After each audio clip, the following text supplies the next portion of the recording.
Colegas farmacêuticos. Meu nome é Edberto de Oliveira Machado, estou como presidente da Comissão Científica do Conselho Regional de Farmácia, que tem como finalidade abordar temas do seu interesse, temas sugeridos para serem discutidos, como será a Lei 13.021 no dia de hoje. Estamos reunidos hoje na sede do Conselho Regional de Farmácia, na plenária, para abordarmos o tema da Lei 13.021 de 2014, abordando farmácia e estabelecimento de saúde. Hoje contamos com dois colaboradores farmacêuticos, colega Luiz Fernando Brum e o Luciano Adib, para tratarmos desta discussão, abordando esta lei que de tanta importância é no nosso dia a dia da profissão farmacêutica. Inicialmente, passo então a palavra ao colega Luiz Fernando Brum, abordando a questão sobre a assistência farmacêutica.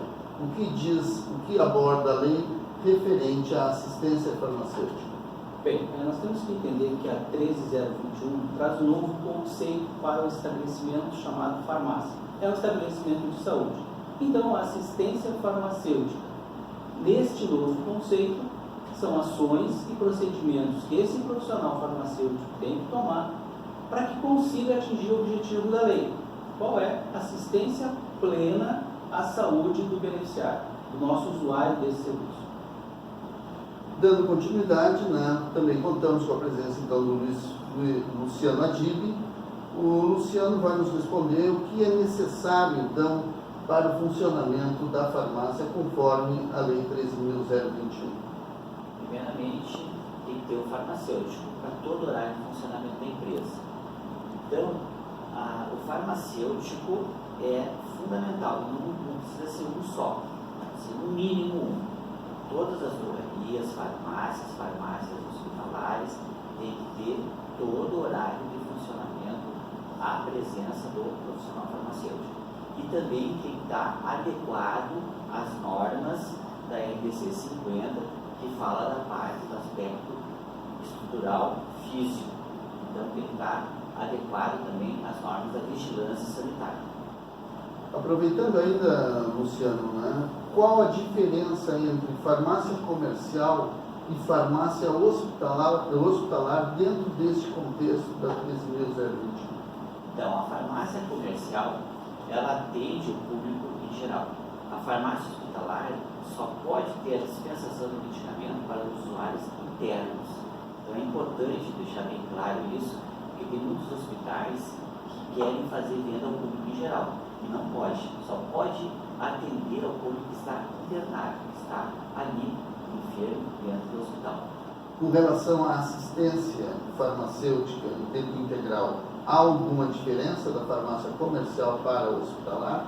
Não. Muito importante a pergunta, porque tanto na farmácia hospitalar como na farmácia comercial, a assistência está todo horário de funcionamento. E a gente tem muita imagem disso, acontece muito na prática. Há farmácias hospitalares que funcionam 24 horas, querem ter uma assistência parcial. Não. Independente do número de leitos, tem que ter assistência integral, todo horário de funcionamento. E essas responsabilidades, Bruno, dentro da farmácia, como estão divididas, como elas estão sendo trabalhadas dentro desta lei? A 13.021 só reforça a questão que existem dois responsáveis dentro de uma farmácia. O responsável técnico, o profissional farmacêutico, e o responsável legal, que é o proprietário da farmácia. Nada impede que esse farmacêutico proprietário seja responsável legal e responsável técnico. O responsável técnico, que é o nosso foco aqui, tem toda a responsabilidade para fazer o atendimento técnico, tanto de documentação técnica obrigatória, quanto de atendimento ao paciente, recebimento de materiais. Então todas as atribuições do farmacêutico dentro de uma empresa que trabalha com produtos para a saúde. O responsável legal tem a atribuição de municiar esse profissional farmacêutico com toda a necessidade, tanto de pessoal quanto técnica, como deixar o farmacêutico agir. Existe sempre uma corresponsabilidade. Não existe briga entre proprietário e farmacêutico. Existe um trabalho junto, porque ambos respondem por qualquer tipo de problema que aconteça na farmácia. Obviamente, se é um problema técnico, responde o farmacêutico. Se é um problema legal, impostos, tudo mais, quem responde é o responsável legal, o proprietário. Então, a responsabilidade desse profissional farmacêutico vai além da dispensação. Ele tem que atender também às normas sanitárias com documentações obrigatórias. É responsabilidade, sim, do farmacêutico manter esses documentos em dia. Não é responsabilidade do contador. Muita gente pensa, o contador faz isso. Não, gente, a responsabilidade é do farmacêutico. Quem executa pode ser o contador, mas quem tem que cobrar que o documento foi validado, que foi encaminhado ao órgão competente, que as renovações do alvará estão em dia, que as renovações do CR, que as atualizações do certificado de regularidade estão em dia. Isso sim é responsabilidade do farmacêutico. Perfeito. Ainda, né, Bruno, com relação a essas questões envolvendo produtos, os colegas farmacêuticos, eles têm algumas dúvidas perante a legislação quanto a alguns itens comercializados na farmácia que não são medicamentos e que não são perfumarias. Né? Como está colocada essa questão hoje perante a lei? Assim, a 3.021 não trata especificamente sobre isso, mas ela remete sempre às normas de vigilância sanitária. O que nós temos hoje de normas de vigilância sanitária que trata deste comércio? A RDC 44 de 2009. O que ela diz?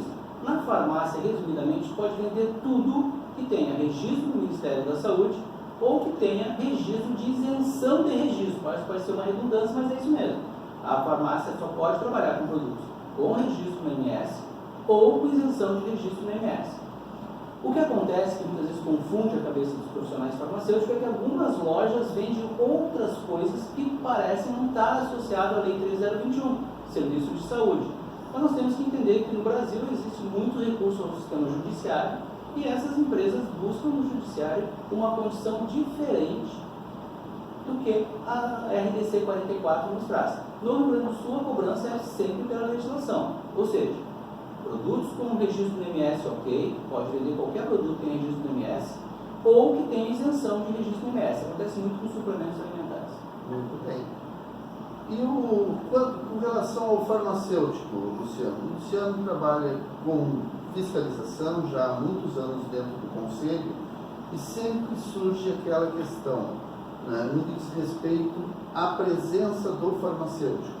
Inicialmente, Luciano, eu gostaria que você colocasse para os nossos colegas farmacêuticos a necessidade, então, desta assistência farmacêutica no ambiente, não só da drogaria, mas também da hospitalar e também da saúde pública. A proteção à população, isso tudo faz parte da assistência farmacêutica. Porque o farmacêutico, quando ele está ali na sua farmácia, tanto na drogaria como na farmácia hospitalar, ele tem que ter a consciência que ele está trabalhando para a população. E a população, muitas vezes, quando chega no estabelecimento, ela se depara com o primeiro profissional da área de saúde, que é o farmacêutico. Então, temos aí a dispensação dos medicamentos controlados, que tem que ter a retenção da prescrição. Temos os antimicrobianos, que tem que ter a retenção também da prescrição. Então, o uso racional do medicamento, que todo o acompanhamento farmacoterapêutico tem que ser feito pelo profissional farmacêutico. A gente bate, insiste muito nessa tecla, porque o farmacêutico é aquele profissional que atende primariamente, assim, de cara farmacêutico, a população no caso. Então, é fundamental a presença do profissional farmacêutico em todo horário. Então, não é só um período, todo horário de funcionamento das atividades que necessitam da integralidade. Muito bem. E ainda esclarecendo um pouco mais os nossos colegas farmacêuticos, surge uma questão que é no momento que este farmacêutico é desligado da empresa. Né? Até que tempo esse estabelecimento pode ficar sem a presença do farmacêutico e quais são essas condições especiais que isso pode acontecer?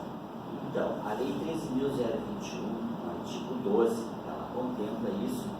Já lá na 5.991, no artigo 17, também contemplado. São 30 dias que o estabelecimento pode ficar sem a presença do farmacêutico, desde que não faça nenhuma atividade privativa do profissional farmacêutico. Então, nas farmácias e drogarias, não pode comercializar medicamentos controlados nesse período, não pode dispensar antimicrobianos, e na farmácia hospitalar, nem se pensar. Na farmácia hospitalar, não tem esse caso de 30 dias, porque a farmácia hospitalar ela não para nunca.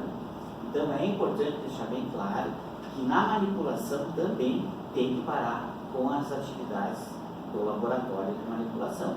Não pode ter nenhuma atividade privativa do farmacêutico neste período que está sem a presença desse profissional, que são 30 dias.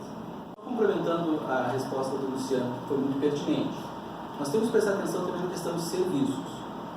Nesse período em que a farmácia está sem o profissional farmacêutico, nesses 30 dias, ou mesmo o farmacêutico tem que se ausentar para simplesmente uma consulta médica, comunicou o conselho que vai estar afastado, nesse período também serviços não podem ser executados, nem que sejam serviços básicos, verificação de pressão, aferição de glicose, nada pode ser feito sem a presença do farmacêutico. Justamente, então, se deve então deixar bem claro, né, Bruno, procurar destacar as obrigações desse profissional farmacêutico na sua prática profissional dentro da assistência. Levando essa informação para o nosso colega que nos assiste hoje, o que nós poderíamos destacar? A Lei 3021 fala que esse estabelecimento é um estabelecimento de saúde e que existem ações e procedimentos que esse profissional farmacêutico tem que executar. Quais são as principais ações e procedimentos? O priori do farmacêutico dentro de uma farmácia é a dispensação. Então, a dispensação é uma das atribuições do farmacêutico. Também a orientação ao paciente, como usa o medicamento, use corretamente, cuidado em tomar esse medicamento, se existem interações medicamentosas, isso também é uma obrigação do farmacêutico. Existem outras obrigações que estão atreladas à não conformidade em relação ao medicamento. O paciente reclamou aqui que tomou um medicamento e teve um efeito colateral. O farmacêutico tem que notificar a vigilância sobre esse efeito colateral. O paciente aqui está reclamando que tomou esse remédio e teve uma convulsão. Tudo tem que ser notificado à vigilância sanitária. Falando em notificação, o farmacêutico vai ter que se ausentar da farmácia. Comunica ao conselho profissional que está ausente. Ou seja, essas responsabilidades são indelegáveis. O farmacêutico tem que proceder. Se tu faz serviços farmacêuticos, aí tu tem mais outras obrigatoriedades. Lembrando que serviço não é obrigatório. A lei fala, mas elas não são obrigatórias. Tem farmacêuticos que não se sentem qualificados para aplicar serviço. E tudo que está relacionado ao serviço também, toda a notificação do serviço também deve ser comunicada via documento ou à vigilância, por alguma não conformidade, né? Ou dentro do próprio relatório obrigatório desse serviço.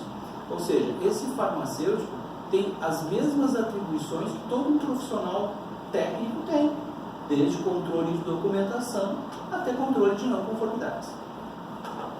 Dentro desse contexto todo da 13.021, farmácia e estabelecimento de saúde, ela vem a contribuir então para o bom desenvolvimento da prática profissional. E esta então é uma das questões aonde o Conselho busca fazer a fiscalização, protegendo a sociedade destas condições que estão em desacordo com a lei. E as dúvidas são muitas, Luciano, ainda com relação a isso. Questões como, no caso de um farmacêutico ser responsável técnico, este farmacêutico ele poderia ser também um fiscal sanitário? Não, a dedicação da fiscalização do farmacêutico fiscal, tanto da vigilância sanitária como do Conselho Regional de Farmácia, é dedicação exclusiva. Não pode um fiscal ser proprietário ou proprietário de uma empresa e ele fiscalizar só a própria empresa. É inadmissível. Então, é dedicação exclusiva. Mesmo que este vínculo seja com outro município que não aquele onde ele possui a empresa? É uma questão de bom senso. O fiscal ele tem que dar esse exemplo. Então, como que ele vai fiscalizar, mesmo sendo em outro município? Então, no município dele, ele fiscaliza. Aí no outro município vai outro fiscal fiscalizar ele? Não, é uma questão de bom senso. Isso já está em normas do Conselho Federal de Farmácia, é dedicação exclusiva. Isso vem desde 1973, na Lei 5991, artigo 53, que já aclara, e aí reitera no artigo 16 da 13.021. Então, é dedicação exclusiva. Não pode exercer nenhuma função de atividade de responsabilidade técnica, muito menos ser proprietário ou coproprietário de qualquer empresa. Bruno, gostaria que fizesse um fechamento avaliando essas questões das mudanças dessa legislação, de que forma elas impactam na profissão farmacêutica e qual a importância destas novas legislações que foram implementadas em 2014 para a sociedade. Primeiramente, gostaria de agradecer a oportunidade de estar falando com os colegas farmacêuticos. A Lei 13.021 de 2014 abriu uma nova expectativa para o canal de saúde. Farmácia é um espaço de saúde, caracterizando todas as ações vinculadas à saúde. O paciente, o beneficiário, o usuário, seja lá a nomenclatura que você dê para esse cliente que entra na tua loja, ele está esperando que você oriente ele em relação à saúde. Não só simplesmente entregar o remédio. Não, é entregar o remédio, explicar como esse remédio deve ser usado, tentar avaliar se não existem outros efeitos com os remédios, interação medicamentosa desse com outros, além de propiciar à população informações importantes sobre saúde. O farmacêutico hoje pode informar o paciente qual que uma atividade física é uma coisa muito proveitosa, a reeducação alimentar. O farmacêutico hoje pode agir em vários aspectos de saúde que antigamente parecia que estavam afastados desse espaço farmácia. Então todas as normativas que têm vindo agora, todas as regulamentações, estão levando a esse espaço realmente ser considerado um espaço de saúde, não aquele antigo espaço onde só tinha, parece que doença, né? Tu estava doente, ia na farmácia, agora não. Quer manter-se saudável? Vá na farmácia. Está doente? Vá na farmácia também. Mas abre a expectativa de tu, enquanto farmacêutico, ajudar na preservação e manutenção de saúde. Passo então agora para o Luciano Adib, para que possa fazer uma contextualização da sua experiência profissional dentro da fiscalização frente a esta legislação que hoje está vigente. Olha, eu estou na fiscalização desde o início da década de 90. Nós tínhamos uma fiscalização, já dando mais para esse foco da fiscalização, que era uma fiscalização mais cara crachá. A gente procurava colocar o farmacêutico na cabeça do farmacêutico, que tinha que estar a sua presença física no estabelecimento. Hoje isso já é passado. Hoje nós estamos aí com uma assistência efetiva e nós temos que lutar pelas atribuições do farmacêutico. Então o Conselho Regional de Farmácia está lutando para isso. E a gente tem que fazer com que o farmacêutico tenha consciência de todas as suas atribuições dentro do estabelecimento. O farmacêutico é importante ele estar ali, mas está consciente que ele tem que desenvolver tudo o que sabe, demonstrar tudo para a população e para a categoria da saúde, que ele é um profissional importante também e faz parte desse contexto. Agradecemos então a presença dos dois colegas farmacêuticos, Luciano Adib, Luiz Fernando Brum, que contribuíram para um maior esclarecimento de algumas dúvidas dos colegas farmacêuticos do Rio Grande do Sul. Dentro desta proposta de educação, valorização e transformação, queremos estar mais próximos de você, levando outros temas para serem abordados e discutidos, como foi a Lei 13.021 no dia de hoje. Obrigado. Espero que todos tenham gostado dessa nossa primeira abordagem da legislação e, como vocês perceberam, outras legislações surgiram no dia de hoje, como a RDC 44, a 50, a Lei Federal 5991 e dentre dos nossos próximos encontros estaremos abordando estas também. O nosso próximo encontro está marcado para o próximo mês, abordando a RDC 44.